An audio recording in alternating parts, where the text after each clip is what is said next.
Buenos días, queridos amigos, hermanos. Shalom, gracia y paz. Fíjense, ya vieron el título. Yo te perdono, pero no, yo no olvido. Hoy le quiero contar la historia, una historia, si lo podemos llamar así, que aparece en la escritura y que es muy conocida por todos, hasta inclusive por los que son ateos y los que no son ni cristianos ni pertenecen a ninguna, digamos, tipo de religión. Pero ¿quién no ha escuchado del Padre Nuestro? Y vamos a utilizar de parte de Dios el Padre Nuestro para ilustrar el título, el tema de hoy, de Te perdono pero no olvido, porque es interesante ver algunas cosas que me han estado inquietando, porque veo con mucha tristeza el sentimiento que hay alrededor del planeta con relación a cómo el ser humano el día de hoy está exactamente igual o diría o peor que en los inicios de los anales de la historia, porque al ser humano le está costando cada vez que alguien lo ofende, cada vez que alguien nos hiere, cada vez que alguien nos lastima o cada vez que alguien hace algo que uno considera que está mal. Entonces empezamos a tipificar cosas como y usar epítetos como corrupto, como desgraciado, como HP, y por ahí nos vamos. Entonces quiero contarle hoy una historia que aparece en las escrituras, que usted conoce, vamos a decirlo así, el Padre Nuestro.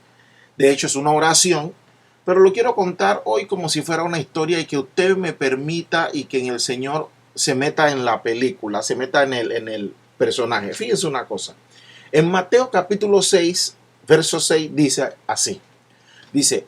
Diciendo Jesús exhortando a los discípulos, le dice: mas tú cuando ores, entra en tu aposento y cerrada la puerta, ora a tu Padre que está en secreto, y tu Padre que ve en lo secreto te recompensará como en público. Y después dice: y orando no uséis vanas repeticiones como los gentiles que piensan que por su palabrería serán oídos. Entonces dice: no hagáis pues semejantes a ellos, porque vuestro Padre que está, dice, vuestro Padre sabe de qué cosas, atención, tenéis necesidad antes de que la pidáis.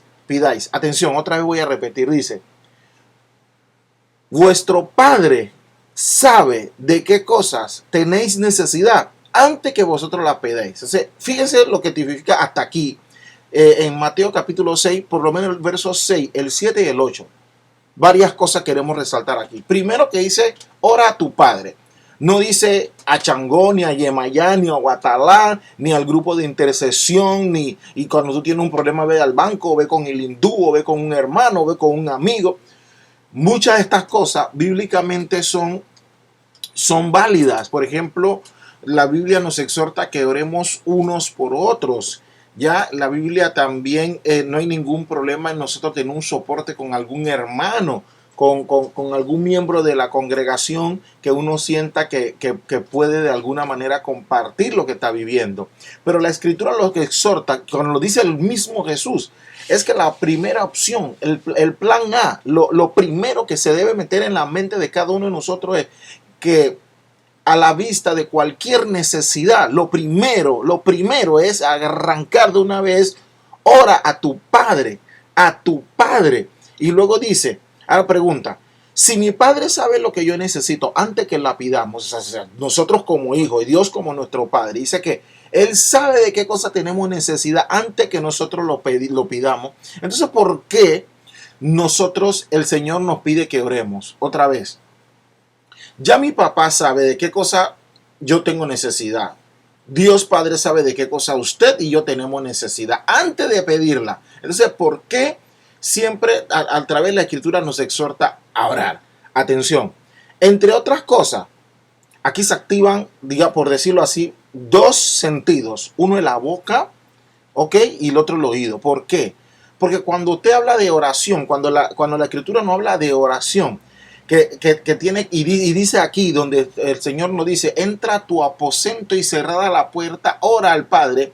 Hay una comunicación, hay una oportunidad para comunicarse con nuestro papá. Nosotros como hijos Él como nuestro Padre. Y en ese sentido y en esa misma línea, cuando se activa, por ejemplo, la boca, se activa la boca porque nosotros estamos derramando nuestro corazón ante el Señor. Ahora, no necesariamente la boca en sentido audible, sino nuestra boca del pensamiento. ¿Por qué? Entonces, aquí queremos resaltar que cuando hablamos de la boca nos estamos refiriendo a lo que está lleno en nuestro corazón. Recuerde que la Escritura dice que de la llenura del corazón habla la boca. Entonces, se activa en la oración qué es lo que realmente está dentro de mi corazón. Y cuando yo tengo una comunicación con mi papá sabe que ella hay dentro de mi corazón por lo que yo estoy hablando, lo que hay de la llenura de lo que está. Se activa ese sentido del habla.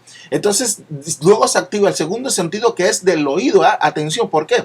Porque en la oración nosotros oramos a papá, y después en eso hay una conversación, tiene que haber una interacción entre nosotros como hijos, conversando en un conversatorio íntimo con nuestro Padre. Y en ese sentido, yo le digo a mi Padre lo que está lleno en mi corazón, y después viene la segunda parte, que es cuando mi papá yo estoy escuchando la voz de mi papá, lo que mi papá tiene que decirme, lo que mi papá quiere decirme, lo que mi papá me está diciendo, y yo tengo que activar el oído. Entonces, ¿qué es lo que se activa? Se activa la fe.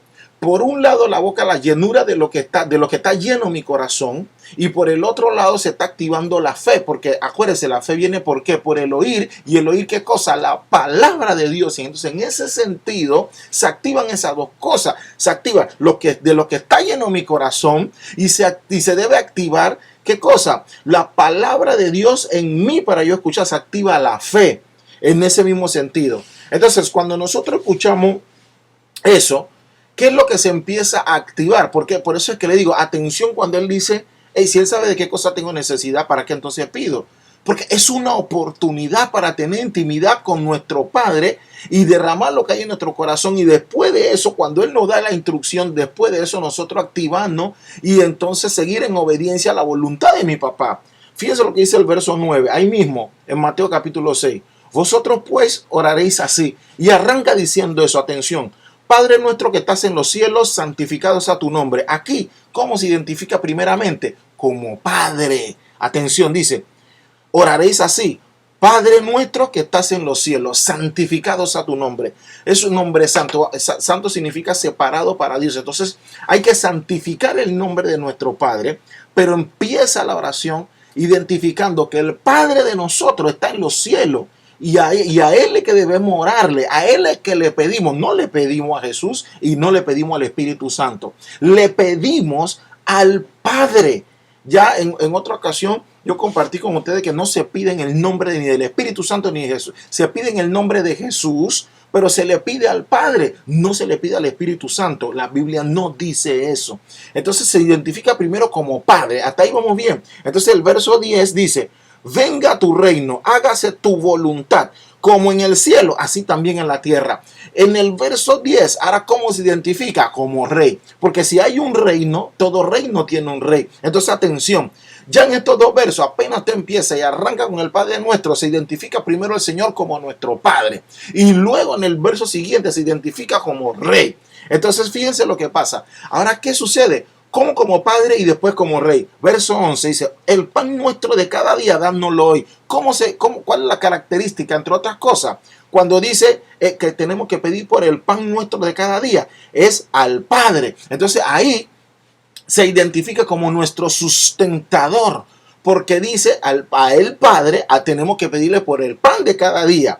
Y fíjense lo que dice el verso 12, perdona nuestras deudas como también nosotros perdonamos a nuestros deudores. Y aquí se identifica como rey. Ustedes están viendo cómo se va alternando. Primero se identifica como Padre, Padre nuestro que estás en los cielos. Y luego, cuando entonces dice, venga a nosotros tu reino, es como rey. Y luego dice, vamos a pedir por el pan de cada día. Ese es el Padre, porque ahí se identifica como un Padre, porque es quien lo sustenta a un hijo, es un padre. Y luego dice, perdona nuestras deudas. El que tiene la capacidad, la autoridad y la atribución para perdonar deuda es el rey. Y en ese sentido, el rey es que se convierte en juez. El rey se convierte es soberano. El rey es justicia. El problema es que nosotros, la mayoría de nosotros nacimos bajo un contexto de de presidentes y de democracia o de una persona, y esto de la investidura de un rey, nosotros no tenemos experiencia en eso. Pero si usted lee y se instruye un poco más con relación a cómo era la labor de un rey como tal, la labor de un rey como tal, y por lo menos en los tiempos bíblicos, el rey, en este caso con nuestro Padre, que es Dios, el rey era la persona quien dictaba las leyes del reino. O sea, lo que el rey decía en su soberanía, eso era ley. Y el único que podía perdonar alguna deuda era el rey. Lo que pasa es que ahora hay un montón de bravucones. Ahora usted ve que jueces, juzgados, abogados, fiscales, una sarta de cosas que lo usamos en nuestro tiempo. Pero eso no empieza así. Por eso me agrada cuando la escritura se refiere a nuestro Padre como rey también, porque se hace lo que dice el rey. Pero cuando él lo va a perdonar alguna ofensa, como nosotros perdonamos a los deudores, ya nos está dando una hoja de ruta, nos está diciendo que es que dentro de la atribución, la característica, la autoridad para perdonar la tiene el rey. Y miren cómo la relación se empieza a alternar. Se presenta como padre, luego se identifica como rey, luego nos sustenta en el pan otra vez como padre, y luego entonces dice, mira, ¿sabe qué? Cuando hablamos de perdón, entonces apela al rey, al soberano, al juez. Verso 11 dice, y no nos meta en tentación, mas líbranos del mal, porque tuyo es el reino, tuyo el poder y la gloria por los siglos. Amén. Y aquí en el ruego dice, en el ruego cuando nos dice, no nos meta en tentación y líbranos del mal, ¿quién es el que está? ¿Cuál es la responsabilidad de un padre? Si usted analiza y usted busca cuál es dentro de la responsabilidad de un padre que da pan, da cobijo, da protección, es el que nos libera, el que tiene esa potestad, es el Padre. Y inmediatamente después dice, entonces, y después nos dice, ¿por qué? Dice, porque te pertenece el reino, el poder y la gloria. Y en lo que es cuando te pertenece el reino, el poder y la gloria, se le atribuye al rey. ¡Wow! Es uno de los tantos misterios que hay escondido detrás de la oración del Padre Nuestro como base, no para repetirlo como un papagayo. Porque recuerden que la Biblia empieza diciendo que ustedes no uséis vanas repeticiones. Entonces es nada más una oración base para que usted tenga claro y yo tengamos claro que Dios es nuestro Padre y que a Él es que primeramente le tenemos que pedir por sustento, le tenemos que pedir por protección, para que no nos meta en tentación, para que nos dé, o sea, para que nos dé libertad, pero también se presenta como rey, donde Él es el reino, el que tiene todo el poder. Él dirige un reino y le estamos solicitando que se haga su voluntad, así como se hace en el cielo, que se haga en la tierra. Esa es la parte de juez, como un rey y soberano. Y Él ahí donde entre los misterios uno dice, wow, fíjense cómo se presenta. Ahora, atención. Una parte que la mayoría de nosotros no analizamos, porque cuando vemos la parte amén y oramos, muchos de nosotros repetimos el Padre Nuestro, nos quedamos hasta ahí. Pero es que Mateo capítulo 6, el verso 3, 14 y 15, nosotros no lo podemos tragar, no lo podemos votar, perdón, nosotros tenemos que analizarlo. El verso 14 dice, porque si perdonáis a los hombres sus ofensas, os perdonará también a vosotros, vuestro Padre Celestial. Verso 15, mas si no perdonáis a los hombres sus ofensas, tampoco vuestro Padre perdonará vuestras ofensas. Y nosotros nada más leemos hasta donde dice, porque tuyo el poder y la gloria de los siglos, amén. No, el Padre Nuestro no termina ahí. El Padre Nuestro tiene una cláusula en el verso 14 y el verso 15 que dice que debemos perdonar a los hombres su ofensa para que nuestro Padre que está en el cielo nos perdone. Y también dice, porque si tú no perdonas, tu Padre Celestial no te va a perdonar. Ahora, atención.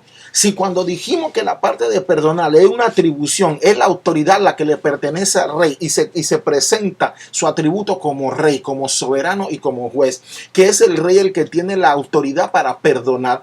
Porque aquí cuando habla ahora de perdón, no lo menciona, no lo tipifica como rey y no lo tipifica como juez y soberano, sino lo tipifica como padre. ¿Por qué? ¿Usted sabe por qué? ¿Usted sabe por qué? Porque lo que el Señor está tratando de decirnos, entre muchas cosas, es que primeramente Él es Padre y luego es Rey. No es que una cosa es más importante que la otra, no, sino cómo Él quiere que usted y yo, cuál es el tipo tipo de relación que Él está buscando con nosotros. Él no deja de ser rey, pero viene aquí como padre y se identifica como padre para que usted sepa que el rol de nosotros es como hijo. Y si no me cree, fíjese que cuando Jesús se presenta como hombre, como carne en la tierra, Jesús se presenta como hijo. Y Él es su padre, esa es la relación. Y entonces viene y nos da una lección, entre muchísimas que dejó Jesús, nos da la lección, una de las principales, que Él es hijo y no hace nada que su padre no le ordene. Porque la relación que el Señor quiere que llevemos es de padre a hijo. No quiere enfocarnos a la relación de que Él es rey soberano y Él es juez con nosotros, porque si es así, entonces lo enfrentamos la justicia, lo enfrentamos como acusado y no como hijo. ¿Usted está entendiendo por dónde va el asunto? Mire, nosotros si nosotros cuando apelamos a la oración base, y el Señor nos está enseñando que Él quiere presentarse como Padre primeramente, está apelando a nosotros, al corazón nuestro, a la mente nuestra, a lo que somos nosotros, para que veamos que tenemos que presentarnos como hijos y obviamente en obediencia. Y uno de los mandatos, no hay opción, es perdona las ofensas. Y otra vez, si ese atributo le queda, es del rey, es del juez y es del soberano. ¿Por qué aquí a la hora del perdón? Entonces Él viene y dice, tu padre no te va a perdonar.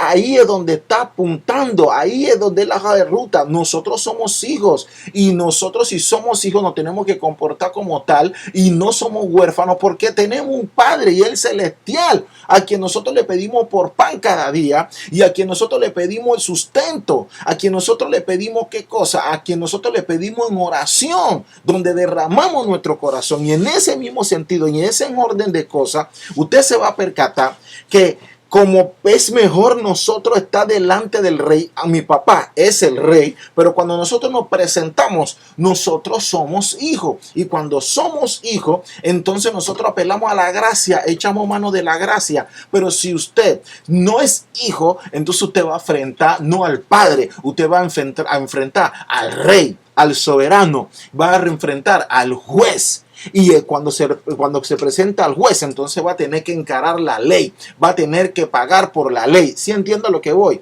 O sea, como padre, nosotros somos hijos, nos presentamos ante Él y Él nos ve como hijos y nosotros lo debemos ver como padre. Hacer la voluntad del Padre, lo que dice el Padre, ¿ok?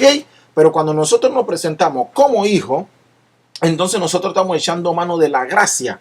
Pero si nosotros lo enfrentamos como rey, si nosotros nos presentamos ante el trono de él, pero como rey nada más y no como hijo, entonces vamos a enfrentar la ley. ¿Y cuál es el problema de la ley? Porque acuérdense que la ley no lo dictaminan como nosotros lo estamos pensando de que la Corte Suprema de Justicia ni nada de esas babosadas. Estamos hablando de cómo inicia todo esto. Esto se fundamenta en que la ley, ¿quién era que proporcionaba la ley? ¿Quién era que dictaminaba la ley? Era el rey, porque era el soberano y era el juez. Entonces, ¿qué pasaba?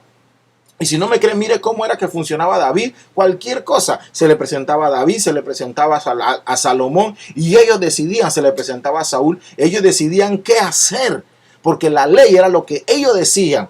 Si usted enfrenta la ley, mire lo que va a pasar. Romanos capítulo 3, verso 20 dice: ya que por las obras de la ley ningún ser humano será justificado delante de él, porque por medio de la ley es el conocimiento del pecado. Y como el pecado significa errar al blanco, tú erras. Si tú pecas, si nosotros pecamos, estamos enfrentando la ley. La ley está ahí para que usted conozca que somos pecadores. Y si nosotros nos presentamos ante el rey en su trono de él como rey, y nosotros vamos a una habitación secreta como rey, y no como hijo, nosotros vamos a enfrentar la ley. Y fíjese lo que va a pasar.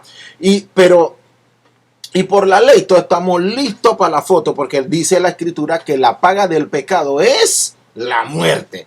Entonces nosotros tenemos que echar mano de la gracia, tenemos que echar mano de él como padre. Aunque sigue siendo rey, tenemos que echar mano de él como padre, siendo nosotros hijos. Efesios capítulo 2, versos 8 y 9 dice: porque por la gracia soy salvo por medio de la fe.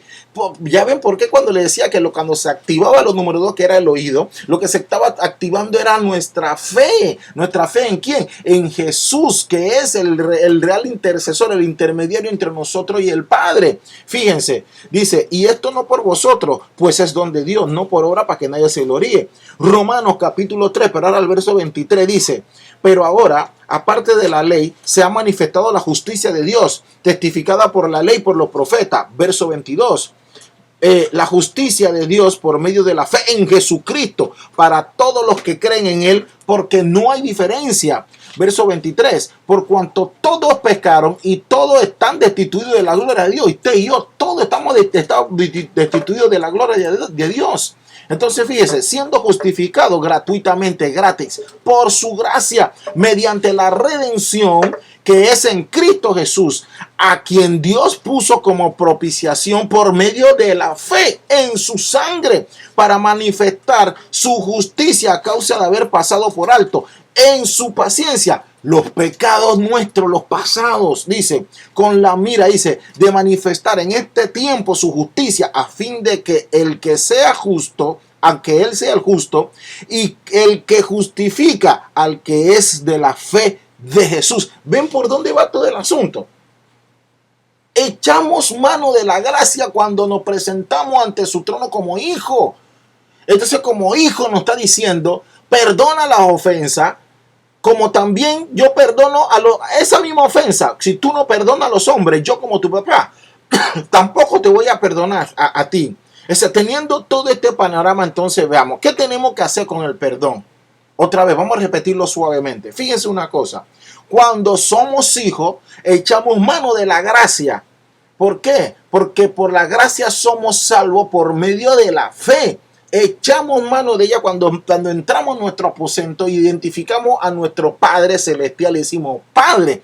Y ya en ese momento te estamos diciendo que, declarando y confesando que somos hijos. Y cuando hacemos eso, entonces hay que hacer lo que dice nuestro Padre para echar mano de la gracia, no porque nosotros lo merecemos. Es un don, es un regalo de Dios. Y entonces, en ese sentido, la justicia se maneja diferente. No somos ante él acusados y no enfrentamos la ley, aunque sigue siendo rey, soberano y juez. Nos presentamos como hijos, y al presentarnos como hijos agarramos y nos echamos mano de la gracia. Pero si usted no hace eso, si no hacemos eso, entonces estamos echando mano de la ley y nada más vamos a enfrentarnos al Padre, sino solamente al rey, soberano y juez. Entonces, atención, si eso sucede así y el Señor nos está dando una ordenanza de perdonar la ofensa a los hombres, ¿qué es lo que está pasando hoy en día?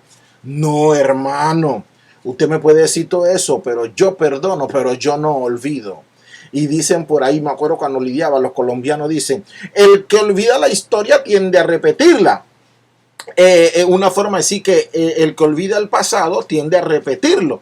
Eso es lo que dice la gente en la calle. Entonces usted ve la gente, y yo no estoy diciendo que no tienen razón, despotricando contra cualquier ser humano que haga lo que ellos creen que está mal y es una ofensa. Si un gobernador robó, ese corrupto, lo queremos cárcel para él, que lo metan preso, queremos rendición de cuenta, y despotricamos contra presidentes, contra concejales, contra el papá. Si mi papá tiene plata pero no quiere comprarme cosas, un desgraciado. Mi mamá no me quiere comprar mi chancleta, que yo quiero mi Xbox, que yo quiero mi Nintendo, yo quiero mi PlayStation, yo quiero mi casa, despotricando contra todo el que usted siente que lo está ofendiendo. Desde lo más chiquito hasta lo más grande, alguien siempre tiene algo que despotricar con otro, y en el fondo lo que usted ve es como que si nosotros ya no tenemos la capacidad de perdonar, y el Señor lo sabía. Nos cuesta, de todo lo que se repite en el Padre Nuestro como oración base, de lo difícil aquí es perdonar. Ya esto yo lo había hablado con la Grey hace rato, se lo voy a repetir nuevamente, y usted que no lo ha escuchado, que lo escuche, que lo medite en el Señor. Al ser humano nos cuesta perdonar. De hecho, a veces nosotros decimos, ok, te perdono, pero por dentro, yo recuerdo que en el tiempo de antes, uno que peleaba con otro muchacho y se daban golpes, después que démonos la mano, y después muchos de nosotros quedamos siendo amigos de la gente con que peleamos. No importa si nos rompieron un tabique, una quijada, nos sacaron un diente, terminábamos siendo amigos, y después nos sentábamos y conversábamos de eso. Y que te acuerdas cuando estábamos pelados, que peleamos, ¿no? Y ahora no, hay resentimiento. Tú estás vendiendo más droga que yo, y no me creen, miren las estadísticas de matanza y entre pelados. No me gusta lo que tú haces, te meto un tiro, te meto un balazo, que hay guerrilla, que yo no creo en ti. Pues hay 2 partidos, hay 3 partidos, porque este corrupto no, tú eres que mete la mano en el bolsillo, tú eres ladrón, tú eres mentiroso. O sea, a nivel mundial, y yo no estoy diciendo que no sea verdad estas cosas, hay gente que está haciendo cosas que que claro que no están bien, pero yo estoy hablando de que estamos funcionando igual como los escorpiones, que en su naturaleza el escorpión sabe cómo muere, con su propio veneno. O sea, si usted lo molesta, te pica y te mata, pero al final del día él también termina matando con su propio veneno. Entonces estamos nosotros llenándonos, porque lo que estamos oyendo nos estamos llenando de toda esa basura y no lo estamos pasando por el filtro de lo que dice la escritura, el filtro de lo que dice mi papá, nuestro Padre Celestial. Estamos llenando nuestro corazón de todas estas cosas, y cuando entonces va a salir algo por la boca, queja o despotricando contra otro, entonces no queremos tener esa sensación de perdonar. Nos está costando. Estamos diciendo sí, pero estamos apuntando a todo el mundo, porque tú eres violador, porque tú eres asesino, porque tú no me quieres dar mi pensión, porque tú no me quieres comprar mi lavadora, porque tú no me quieres arreglar mi casa, porque tú no me la quieres pintar, y que tú no me sacas a pasear, y yo estoy cansada de esta vida. O sea, todo el mundo tiene una queja, porque en el fondo no le está perdonando. Porque usted cree que la gente se está casando y se divorcia al doble,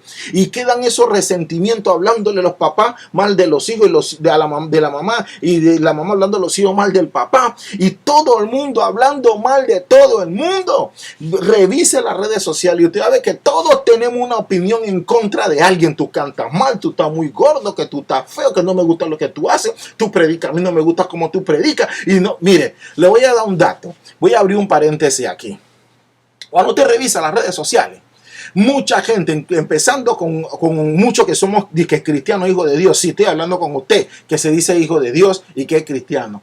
Pendiente que la gente le esté dando like y comparte este video, y con la parafernalia de que aparentemente eso suena muy religioso y muy bonito, y todo el mundo mirando cuántos seguidores tiene, y eso es lo que dicen. Sí, fuimos a tal campaña y el poder de Dios se movió porque congregamos yo no sé cuánta gente. O sea, siempre estamos viendo las cosas por número. Mire, le voy a decir dos cosas para que sepan.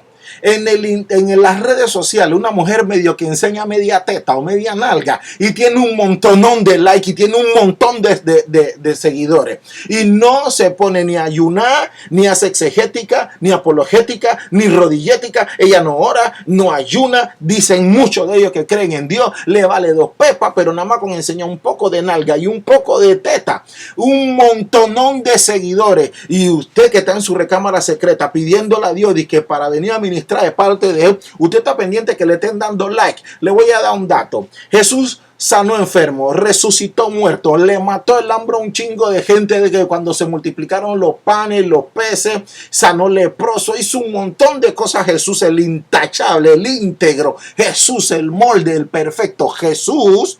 Y a la hora que las cosas se pusieron feas, todo el mundo le estaba dando like. No, porque hay un man que tiene lepra, like. Que no, que hay un man que está alimentando al pueblo, like. Y mientras Jesús iba haciendo las cosas que el pueblo quería, todo el mundo le daba me gusta y tenía un montón de seguidores. Pero cuando lo mataron, porque cuando empezaron a preguntar a quién queremos escoger, y le estaban dando chance para que escogieran entre Jesús y Barrabás, lo mismo que le dieron like, le dieron dislike. Ellos mismos lo mataron, escogieron a Barrabás, y lo seguimos haciendo. Montón de hipócritas. Lo mismo que pasó antes pasa ahora, porque usted está pendiente de que abran para ir para las playas, para los centros comerciales, para seguir comprando ropa, porque usted tiene sueños, porque usted tiene metas, y mucho con la hipocresía y que no, porque es que para la obra del Señor, y todo el mundo viendo cuánto está la membresía. Y quiero saber si en el fondo de verdad nos estamos preocupando por un hermano, por atenderlo, por saber cómo está su vida espiritual, y aquellos que no se han convertido y que no sean nada más una pantomima en realidad. No está entonces pendiente de cuántos seguidores tenemos y de cuánto hay en la palabra. Jesús quedó solo, alón, cuando lo pelaron, mataron al man. Que el man resucitó bien, pero siempre, mire, la Biblia dice que son muchos los llamados y pocos los escogidos. No se trata de cantidad, mi brother, y no se trata de like y me gusta y seguidores, porque a Jesús los seguidores lo mataron. ¿Qué me está hablando? Entonces, ¿qué hacemos con esta parte de las ofensas cuando nuestro Padre nos pide que perdonemos? No nos lo da como una sugerencia, sino una orden.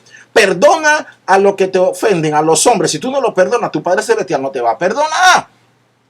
No, hermano, por eso soy yo muy bonito. Pero yo perdono, pero no olvido. ¿Qué dice la Escritura? Miqueas capítulo 7, verso 19. volverá a tener misericordia de nosotros, sepultará nuestras iniquidades, nuestros pecados, todo ese montón de porquería, y echará en lo profundo del mar nuestros pecados. Isaías capítulo 43, verso 25 dice: yo soy el que borro tus rebeliones por amor de mí mismo, y no me acordaré de tus pecados. ¿Qué dice Hebreos capítulo 10, verso 5? Dice, y nos atestigua el mismo Espíritu Santo. Dice, porque después de haber dicho, este es el pacto que haré con ellos, después de aquellos días, dice el Señor, verso, dice, pondré mis leyes en sus corazones. ¿Dónde? ¿What? En nuestros corazones. No va a llenar de eso que debemos llenar nuestros corazones, de sus leyes y ordenanzas. ¿Para qué? Para que eso sea lo que salga de nuestra boca, porque esa es la palabra de Dios. Por eso tenemos que estar prestos a oír, porque nosotros tenemos que echar mano de la fe a la hora que estamos en nuestra recámara y aposento secreto hablando con nuestro papá, que aunque no deja de ser rey, nos presentamos como hijo, y usted tiene que saber que él es papá. Entonces dice, y en sus mentes las escribiré, y añade, y nunca más me acordaré de sus pecados y transgresiones. Entonces, ¿cómo que yo perdono pero no olvido? Es un desafío flagrante, o sea, es ir de frente a desafiar a Dios. Bueno, pues a mí no me interesa, usted piensa que no, pero cada vez que usted no tiene la capacidad de perdonar a otro ser que lo ofendió, sea como sea que le robó, lo violó, lo que sea que le haya hecho, si usted no tiene esa capacidad, sepa lo que se está enfrentando directo con Dios, y no se está enfrentando con él como hijo, sino como rey. Entonces, si usted lo quiere enfrentar como rey, usted va a tener que dar cuenta de la ley, porque el rey es el que pone las leyes, y el rey dijo que no hay justo ni hay uno, y que por cuanto todos pecamos, todos estamos destituidos de la gloria de Dios, y la ley dice que la paga del pecado es la muerte. Si usted se quiere liberar de la muerte y no quiere que lo metan en esa tentación, tiene que echar mano del papá, echar mano de la gracia a través de la fe, y tiene que seguir la orden de su papá cuando dice que perdone. Dice ahí mismo en Hebreos capítulo 10, verso 18, pues donde hay remisión de pecado, perdón de estos, o sea, no hay más ofrenda por el pecado. Así que, hermanos, teniendo libertad para entrar al lugar santísimo por la sangre de Cristo, por el camino nuevo y vivo, el que Él nos abrió a través del velo, esto es su carne, y teniendo un gran sacerdote sobre la casa de Dios, acerquémonos con un corazón sincero, en plena certidumbre de ¿qué? De fe, purificando nuestros corazones de la mala conciencia y lavando nuestro cuerpo con agua pura. Mantengamos firmes, dice, tenemos que mantenernos firmes sin fluctuar, porque la profesión de nuestra esperanza, porque fiel es el que prometió. Y considerémonos uno a otro, ¿por qué? Para estimularlos en amor y en buenas obras. Pero no, la gente estimula, no, pero usted puede decir, misa, pero ese no cambia, es un desgraciado, ese no va a cambiar, mire todo lo que me hizo. Y la gente tiene una lista de las cosas que la gente lo ofendió y por qué lo ofendió, y lo lleva aquí adentro. Hay gente ofendiéndose con las redes sociales, hay gente ofendiéndose con los gobernantes. Yo no estoy diciendo que los ataques no sean en serio, que no sean reales, y no estoy diciendo que no lo hayan ofendido, pero usted queda con ese resentimiento igual que el que escorpión. Entonces todo el que lo toca usted está envenenando, y usted se envenena con su propio veneno. Tiene que botar eso, tiene que perdonar, usted tiene que perdonar. Mire, sigue diciendo la escritura, y considerémonos uno a otro para estimularnos en amor y en buenas obras, no dejando de congregarnos como algunos tienen por costumbre, sino exhortándonos, y tanto más cuando veis que aquel día se acerca. ¿De qué día está hablando? ¿De cuál acontecimiento? Todo el mundo preocupado por las tasas de RT, que es con los contagios. Recuerdan que con esto del COVID, y que cuando una persona se contagia, la capacidad que tenía de contagiar a otras, y entonces que por una persona se multiplicaba a 3, y después estas 3 a 9, y así, etcétera, etcétera, etcétera. Y ahora la gente preocupándose porque la tasa de contagio RT esté por debajo de 1, o que no pase el 2. Y yo tengo una noticia para usted, preocupándonos por cuánta gente se contagia, y preocupándonos que la letalidad, porque no queremos que la letalidad suba de 2, que tiene que estar en 1 punto y pico, porque el COVID tiene una alta tasa de mortalidad, o sea, es letal, mucha gente se está muriendo. Entonces, preocupados por eso, para que todas esas tasas bajen. Y lo que usted no sabe es, por ejemplo, le quiero compartir una pequeña cosita para que sea. Mire, nosotros en esa tasa de que empezamos a contar de COVID, usted no se ha dado cuenta que el pecado es peor, Porque la tasa, el RT del pecado es 100%. La tasa de letalidad del pecado es 100%. La Biblia dice, por cuanto todos pecaron, y todo es todo, en el porcentaje es 100%. Están destituidos, estábamos destituidos de la gloria de Dios, porque la paga del pecado es la muerte. Entonces, ¿por qué la gente le tiene más miedo al COVID, o al cáncer, o a la tuberculosis, o a que no pago de impuestos, o queda sin trabajo, o no puede volver a las playas? Más miedo que la venida de Cristo. Y aquí dice que hay que estimular a la gente para decirle, y el hombre viene, hay que decírselo en amor, se lo digo en amor. Cristo viene pronto, usted está listo para recibirlo, lo está esperando en fe, basado en él, puesto los ojos en Jesús. Usted está esperándolo, usted se está preparando para recibir a su Señor. Mire, viene el man va a venir de nuevo, mi brother, y usted está preocupado, y la tasa, la letalidad del pecado es 100%.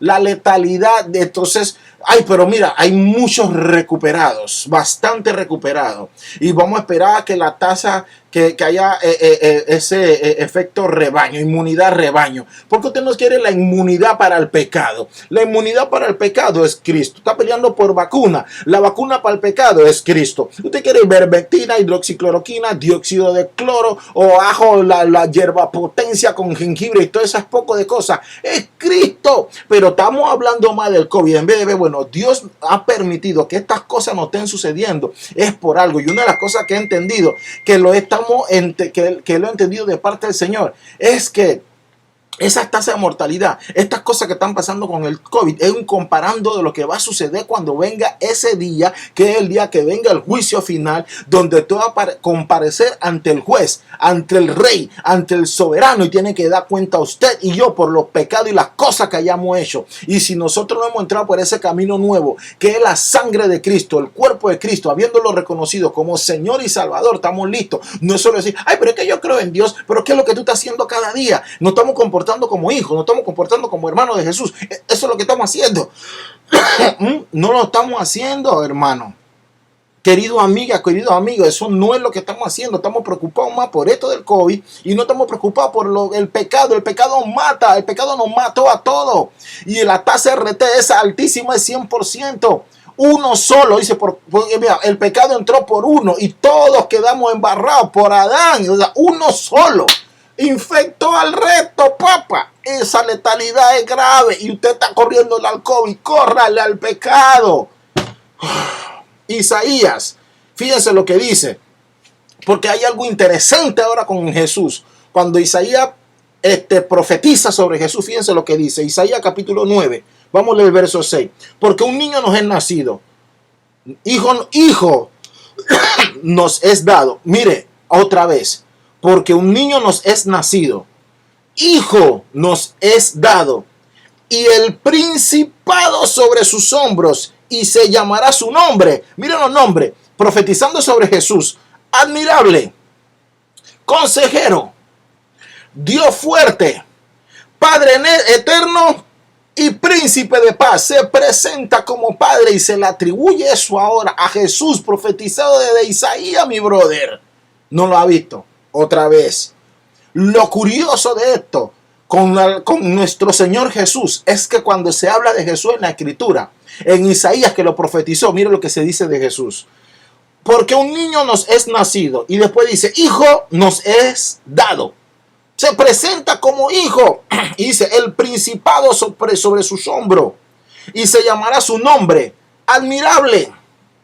Va a ser consejero, Dios fuerte, Padre eterno, príncipe de paz. Él es todas estas cosas y no se presenta ante nosotros como rey, porque esa es la dirección, la hoja de ruta. Quiere que nos veamos como hijos. Dice, y lo dilatado de su imperio y la paz no tendrán límite sobre el trono de David, sobre su reino, disponiéndolo y confirmándolo en juicio y en justicia desde ahora y para siempre. El celo de Jehová de los ejércitos hará esto. Primero se presenta como padre, como admirable, como consejero, como Dios fuerte, como Padre eterno y príncipe de paz. Y luego cuando se presenta como rey es después, porque el Señor, eso es lo que está buscando, que entendamos que Él es Rey de reyes, Señor de señores. Sí, Él es juez y soberano, pero que la relación que quiere con nosotros es de hijo, y como hijo hay que perdonar las ofensas para que nuestro Padre nos pueda perdonar las de nosotros. Dejen los resentimientos. Que el Señor nos enseñe más. Shalom.